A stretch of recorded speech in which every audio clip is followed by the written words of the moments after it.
এটা মন্ত্রী সকলেই জানেন যে মন্ত্রী প্রকাশ্যে সংবাদ মাধ্যমে উনি বলেছেন উনি সোর্স মানি নিয়ে থাকবেন। তারপরেও বিজেপি দল বা সরকার এই মন্ত্রীর বিরুদ্ধে কোনো ব্যবস্থা গ্রহণ তো দূরস্থ, না দলীয় ভাবে না সরকারি ভাবে। এটা আমাদের যে উনি যে মন্ত্রমুক্তির শপথ পাঠ করেছেন তারও বিরুদ্ধে এবং প্রকাশ্যে দুর্নীতির অভিযোগে তার বিরুদ্ধে আইনি ব্যবস্থা নেওয়াটা সরকারের দায়িত্ব কর্তব্যের মধ্যে পড়ে। পুলিশ সহযোগে মামলা নিতে পারত, এটাও লক্ষ্য করা যায়নি।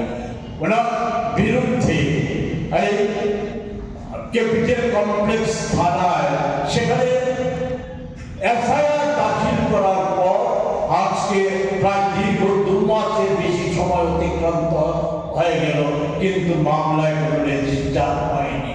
উপরন্তু আমরা আশ্চর্য হয়ে লক্ষ্য করলাম জিরো টলারেন্সের কথা বলা মুখ্যমন্ত্রী, যিনি স্বরাষ্ট্রমন্ত্রী এবং আইন দপ্তরের দায়িত্বে, সেখানে ওই মন্ত্রীকে সেখানে তাকে বাঁচানোর জন্য সেখানে সরকারি উকিল অ্যাডভোকেট দিয়ে ওনার সপক্ষে মামলা লড়ার জন্য কোর্টে নিয়োজিত করা হয়েছে। এটা কোন ধরনের স্বচ্ছতার সরকার, কোন ধরনের স্বচ্ছতা?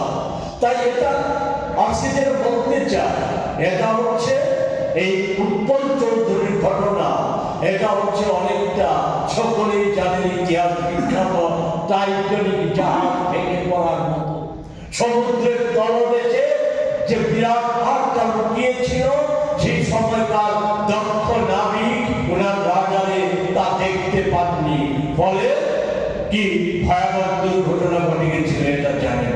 আমাদের রাজ্যের দুর্নীতিটা এমন পর্বত প্রমাণ হয়ে গেছে যে এটা ওই উৎপল চৌধুরীর ঘটনা একটা সামান্য এই পর্বতের নুড়ির টুকরো না, কোটি কোটি টাকা হাফিজ হয়ে যাচ্ছে। আর এই যাচ্ছে কোথায়? কমিশনের মাধ্যমে তাদের কাছে যাচ্ছে।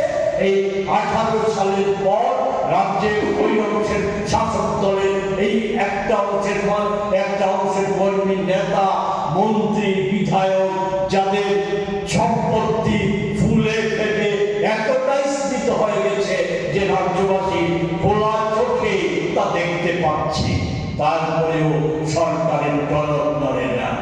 প্রতিদিন নানা খবর প্রকাশিত হচ্ছে, আজকেও সেখানে খবর প্রকাশিত হয়েছে বিশ্ব ব্যাংকের বরাদ্দকৃত টাকা সে হেলমেট প্রকল্পে সেখানে কর্মসংস্থানের সুযোগ হচ্ছিল, সেই সুযোগ কেউ কাজে লাগাচ্ছে না, লুটপাট হয়ে যাচ্ছে, অর্থ লুটপাট হয়ে যাচ্ছে।